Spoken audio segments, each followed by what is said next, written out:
In the 2010s, people loved their compact SUVs, like the Toyota RAV4 and Honda CR-V. But nowadays, these models have been growing bigger and bigger and more expensive to the point where your first car being a fun, two-door Toyota RAV4 that you drive around the beach is just not a reality for most people. The RAV4 and CR-V and Rogue and all those other SUVs grew with the millennial generation, becoming from your fun, hatchback, off-roady vehicle to now your modern-day's family hauler. But the auto industry has a solution for this. Ladies and gentlemen, I present to you the new generation of compact SUVs. The Honda HR-V is essentially the same size as the 2006 CR-V, minus some roof bits there. The Toyota RAV4 from 2006 is the exact same size as the Corolla Cross, except for a little bit in the front, and the Mitsubishi Eclipse Cross is essentially the exact same size, minus, again, a little bit around the back because it's a crossover, as the original Mitsubishi Outlander from 2006. But with all of these new refreshed models emerging, how can you tell that you're actually getting the right one in 2026? So let me introduce to you the criteria for which we will decide which of these cars is in fact the best. I'll introduce you to the lineup in a little bit. First, we have best overall, the best value, the best interior including space and quality, best for off-roading, most efficient, and most substance. Now, the most substance award may seem a little bit weird, but that's just there because a lot of modern cars they seem really nice, they're really big, but their powertrain is really useless. There's not a whole lot of meat and potatoes underneath the skin, It's got a 3-cylinder, a CVT, just a car that looks like it should barely even be able to move. So you want to get a car that has a good engine in it and a good powertrain that is more than capable of delivering enough power for your daily tasks. So with that, let's meet the cast and crew. First, we have the Ford Bronco Sport. Ford claims that this is a bridge between an off-roader and an everyday daily driver, so it should be perfect on this list. It also comes with a 4-cylinder, which gives it some substance, which makes it worthy of being on this list, unlike the Chevrolet Trailblazer, which is not on this list, because with standard, it does come with a 3-cylinder, which is just kind of icky. Next, we have the Mitsubishi Eclipse Cross. For people who think a little bit differently, they want something a little bit more unique, the Eclipse Cross is essentially a very sporty, very off-roady SUV for those who are really interested in getting something just a little bit different than the usual choices, like a RAV4 or Corolla Cross. Then we have the Honda HR-V. In its beginning first generation, it tried to compete with the CHR by being very compact and versatile. Now, Honda has finally decided to make it a little bit more like the CR-V by elongating it and making it a little bit shorter around the top and bottom. So, it's an excellent vehicle, it's a Honda, so it's gotta be on this list. Next is the Mitsubishi Outlander Sport. Mitsubishi has been making small SUVs for a long time, and they're really good at it. This particular generation, the first generation, has been around since 2011, which means if they've gotten it that right and they've kept it the same, it must be a good car in 2025. Or maybe not, but we'll find out later. Next, we've got the Mazda CX-5. This is footage from the all-new Mazda CX-5. We'll be more focusing on the old Mazda CX-5 as this isn't for sale yet, but overall, it's a very stylish, very fun, competitively priced SUV. Who wouldn't love that? We also, of course, have the stunning Toyota Corolla Cross. It's a Corolla, it's basic, but it's an SUV, and it's here to fight. And trust me, it fights good, especially with the all-new updated facelifted 2026 model. So let's have a look at the data here. Well, if you look around and you just peek around, you will find that the clear winner is the 2025 Toyota Corolla Cross. It provides a decent amount of range, well, not quite as high as the Ford Bronco Sport, with its 16-gallon gas tank, which is impressive.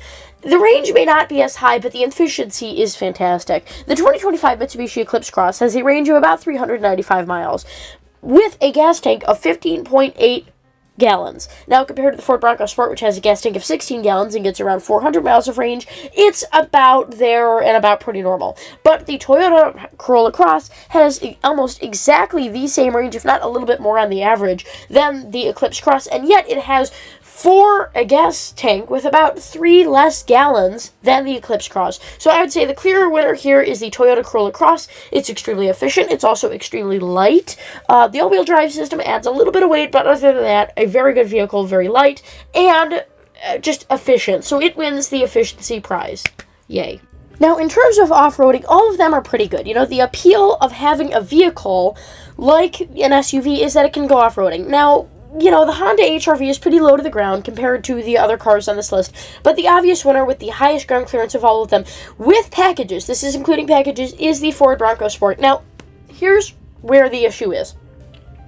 The Ford Bronco Sport is essentially, again, trying to be like a Mitsubishi Eclipse Cross, but also be off-road-y. And that's kind of like master of all, you know, like jack of all, master of none. That's kind of the situation we're getting here. So with the base trim and the regular trims, and every trim that isn't the Badlands trim, you get 7.8 inches of ground clearance, which really isn't competitive. That's lower than just about every other car on this list, aside from the Honda and the Mazda. Now, I would say still, even with all of this, the Ford Bronco Sport would be the best for off-roading, because it does have, 4x4, that's very useful. The HRV has front-wheel drive standard. Mazda has standard all-wheel drive, so that's nice. The Toyota Corolla Cross, again, comes standard with front-wheel drive, and the Mitsubishi Eclipse and Outlander Sport both have all-wheel drive standard, but it's not really off-roading. All-wheel drive more for puddles and stuff like that. Same with the Corolla Cross with the optional all-wheel drive. So, also for towing, the Ford Bronco Sport, because, there's sport, tows the most out of all of them. So, that's nice. It's a nice touch. Now here we've got some of the interiors. Now I excluded the Outlander Sport because we all know what that interior looks like. It's been around since 2011. Now, I will say the two that look the nicest this is for the interior segment, the Mitsubishi Eclipse Cross, but that's deceptive. Because if you buy a Mitsubishi Eclipse now, it's really hard. There's only one trim level that offers that tan leather, and usually you're going to get black cloth. So keep that in mind, that not all Mitsubishi Eclipses look that nice. And while I think this particular photo, the Mitsubishi looks really nice, in reality, it's a very cheap interior. It's very plasticky. In terms of the quality of the Toyota interior, it's a high-quality interior, but again, a lot of it is soft touch, but again, a lot of it is foam. The entire passenger section is foam, and the storage really isn't that fantastic, especially with the wireless charger. The Honda's, I think, is a bit ugly down in the middle, where, it has this thin little bar, if you see it there, this padded bar that goes between the cup holders and the gear shift, or at least the armrest, and I find that a little bit weird. Now, the Ford Bronco Sport is nice because you get all that storage underneath the screen, which I think is really valuable, but in terms of quality and niceness, it's not too impressive. But let's look at the facts. What does the table say? I could have told you this from the beginning, but the CX-5 just blows them away in the interior. It's literally the best or the second best in every single out of these categories, in every single one of them. And while the interior may not look great, it's not really distinctive, doesn't have a lot of key features, the materials are just much higher than all the other brands on this list, so of course they just have to win the interior section.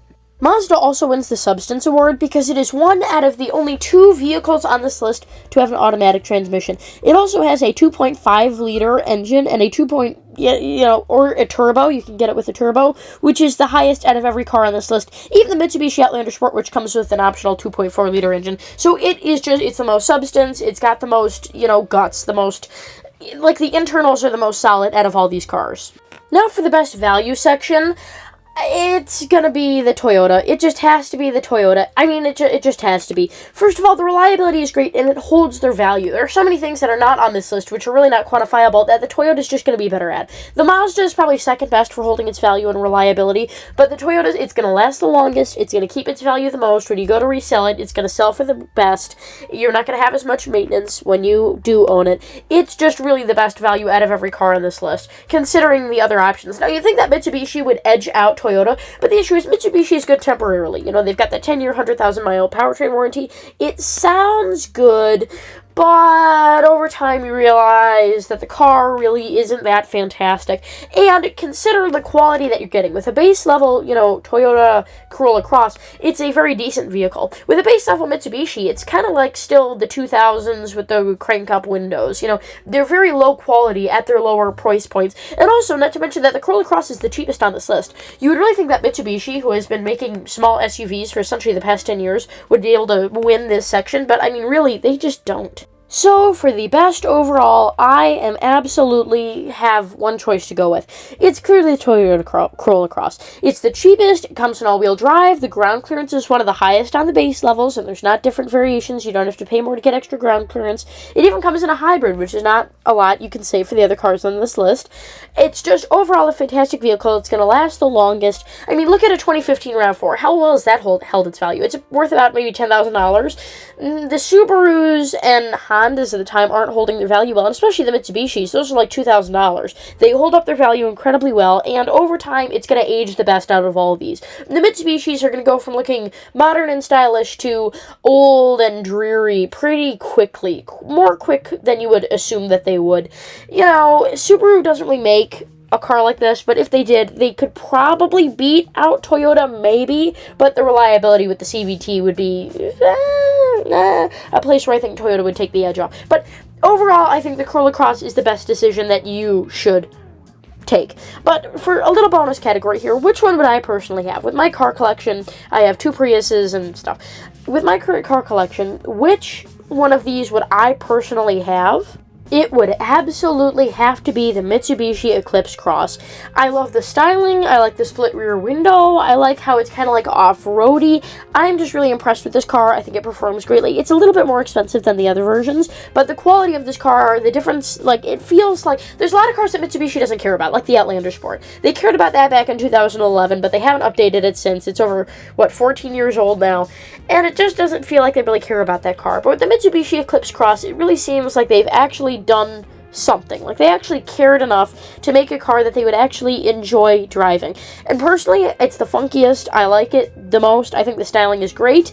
It looks very rugged in some of the trims, especially in the Rally Art trim, which is something Mitsubishi is known for. Overall, it's a great car. Now, in terms of the individual categories, does it really look impressive on any of them? No. In fact, Mitsubishi didn't win any awards in this little award-winning thing, but I think the substance is there. By now, you've probably made your choice. I want the Ford Bronco Sport because I want to go off-roading and I want to tow.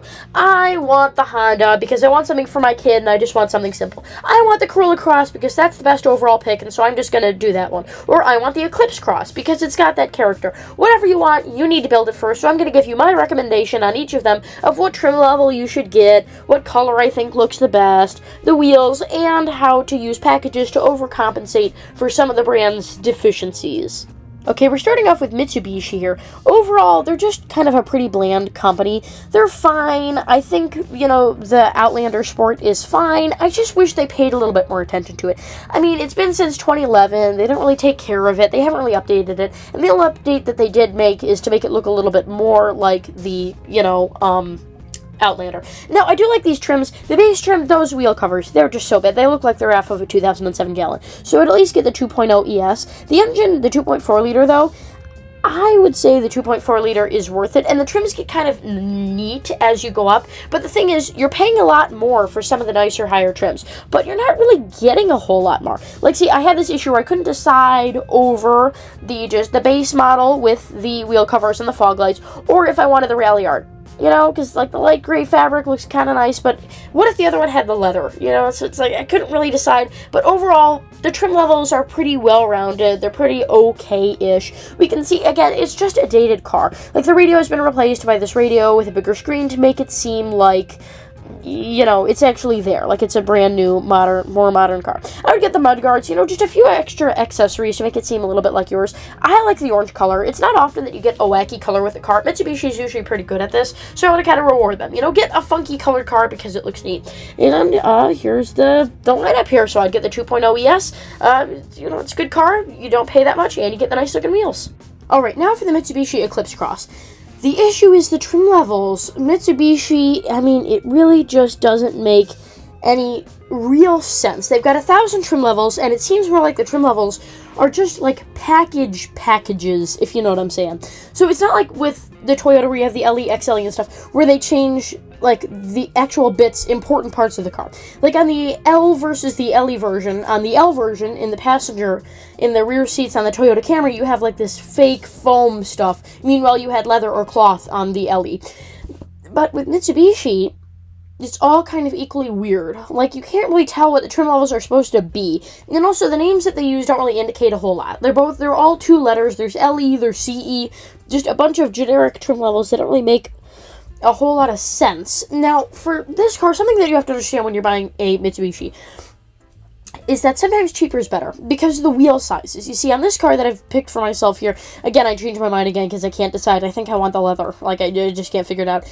Is that you want smaller wheels because the suspension isn't going to be as good. Like with Toyota, their suspensions are pretty good. You don't really have to worry about it. But with Mitsubishi, their suspensions aren't fantastic. So, personally, I would go with a Mitsubishi that has the smallest wheels possible because bigger tires, they eat up more vibration, they eat up more road noise, more bumps. So, you're going to feel like the car is nicer and easier to drive if your wheels are smaller. That's just how it works with bigger tires. I also think this car looks the best in red. I mean, there's only 4 colors. You can tell they're trying to make a lot out of nothing with this car. Overall, it's a pretty decent car. Just picking some packages here. I think the black door handle accents, they really add something to this car and make it really look fantastic. So here's the overview, and that's it.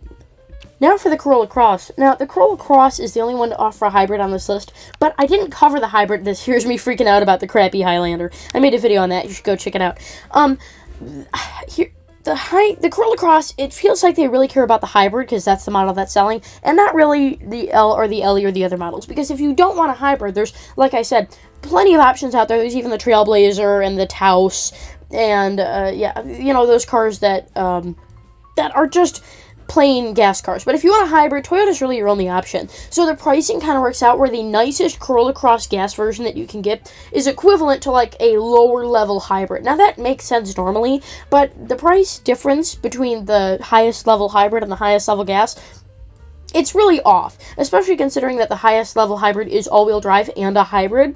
It's going to drive up cost, but I think it's worth it. Here I just went with the regular gas because that's the one that we were talking about. Overall, it's a pretty nice car. The issue is on the cheaper models, you have a lot of lighter interiors, and I think that a lighter interior, you know, the rule, makes cars feel a lot more airy, so I prefer brown and tan and stuff, but it's fine. Alright, now here we've got Honda. The Honda HR-V, it's pretty nice. It's a fine car. Now for the trim levels. The Sport really isn't worth it. The LX is fine, but the EXL, it's got leather. It's got a lot of features that the other two don't have. The Sport just isn't worth it. Just get the EX. But the EXL, I think, for only being $30,000, which in the scale of a new car is $20,000 cheaper than the average new car, is a pretty good purchase, and it's fantastic value. Again, out of all the cars on this list, it's probably second or third best, because, you know, we have the Mazda to the Toyota in terms of holding its reliability and its wealth. I also really like this green color. I don't really like it in the 3D image that they provide, but in the package images, I'm a fan of cyan, especially deep cyan. I think that's an excellent color. So overall, I'm just a fan of it. The cream interior, I'm a fan that they offer the cream interior. They also, for their headliner, they use lighter color headliners, and that just, it makes a world of difference in a car for how big it feels. Like here, yeah, see, you got the tan accents, there's a lot of black in the interior, but what's really, really, really super ultimate important is that headliner. I mean, compared to the Corolla Cross, this feels infinitely more times more airy and just more open and bigger than the Corolla Cross, just because of that tan Highlander. Trust me, sit in a car with and without it, and it's a total world of difference. So I appreciate Honda doing that. Overall, pretty good car. Now on to Mazdas. They're kind of becoming more mainstream than they were. Like, the only people who used to drive a Mazda was teachers, specifically counselors. They really like the Mazda. Again, we're going with the 2025 because the 2026 is coming out soon. It's not for sale yet. It might be by the time of this video, but just when I was making this video, probably a month ago from when I posted it, you know, it wasn't out yet. It's a good car. The style is there, but what I like is the substance is there. You know, in the beginning they had style, they didn't really have a whole lot of substance. Nowadays, I mean, they won the Substance Award. They have automatic transmissions, not CVTs. That's an important distinction to make. The trim levels get confusing. I just don't like the way they're laid out. I don't like the black headliner. There's just a whole lot of stuff that I find really confusing. And they show they do what Lexus does, and they show options. Like, they make the illusion of, oh, you have all these options, except they show the options for every single trim level. So that, like, if you're trying to go by price, this is a horrible car for you. It's terrible. Just picking one and finding it. All you're going to have to do is go to the dealership and find a car with that price that's built already. Because building it online is just, you end up $10,000 in the hole more than you were originally intended, just by you making options and making choices. So it's a good quality car, but it's the most annoying to build and the most annoying to configure out of all of them. But overall, again, I also think it looks the best in red. Mazdas just look good in red. I don't know what to tell you. Now on to the Bronco Sport. I say on this channel that I really like it when car companies do packages. You know, they do like the Lorette model and the Heritage and the Big Bend. Like, I think that that's generally a pretty good idea. The way that they lay it out is confusing. I think that that's generally a good idea. I'm going with the Outer Banks here. I think it has the best value, even though I like the Steelies on the Heritage. But it gets kind of annoying. You know, for Scion, that was nice for young people. This is geared towards young people, so they like feeling like it's more distinct. But, I mean, at the same time, it gets to be a bit too much. I do appreciate the orange and the two-tone. That's kind of nice. I think the wheels are kind of mediocre. They're kind of fine. This car, it's very rugged. It's the interior, meh, it's kind of meh. So I would go with a nicer trim level just to make sure that you're really getting a lot of luxuriousness in order for you to be happy with the car. But other than that, there's not a whole lot of comments that I have to make. I would also prefer, like, the silver wheels compared to the black ones. But, you know, if I want that ultimate all-wheel drive system, which is $7,000, which is a lot. But, hey, it won the off-roading you know, 1, so it's gotta have that. I also appreciate the tan headliner. I appreciate that. I'm not a fan of the two-tone interior, because GM's done that a lot, but other than that, it's a perfectly good car, great car. Here's the overview, decent price, although that all-wheel drive is expensive, so just keep that in mind. Overall, I think all the cars that I put on this list, and remember, the cars that I put on this list are the cream of the crop. I didn't include the Volkswagen because that one's having issues, or the Chevy because that one has a small engine. Like, these are the cream of the crop, and I think there really is a car for everybody on this list. If you want a cheap car, you know, like a cheap feeling car, not really cheap in price, get some of the Mitsubishis. If you want just the best car, get the Toyota. If you just want a car that's going to be reliable, that you perceive as being good, that you like the styling the most, get the Honda. If you really like styling, you want to be in vogue, but you really want to keep the price down, go with Mazda. There's a choice on this list for every type of car buyer. Even if you want to go off-roading, just having a small SUV, even though they were intentionally for off-roading, doesn't mean that you can't go off-roading. You know, they're still very capable. And overall, you know, I think this video went good. So without further ado, thank you for watching. Don't forget to comment, like, and subscribe, and I'll see you on the next one.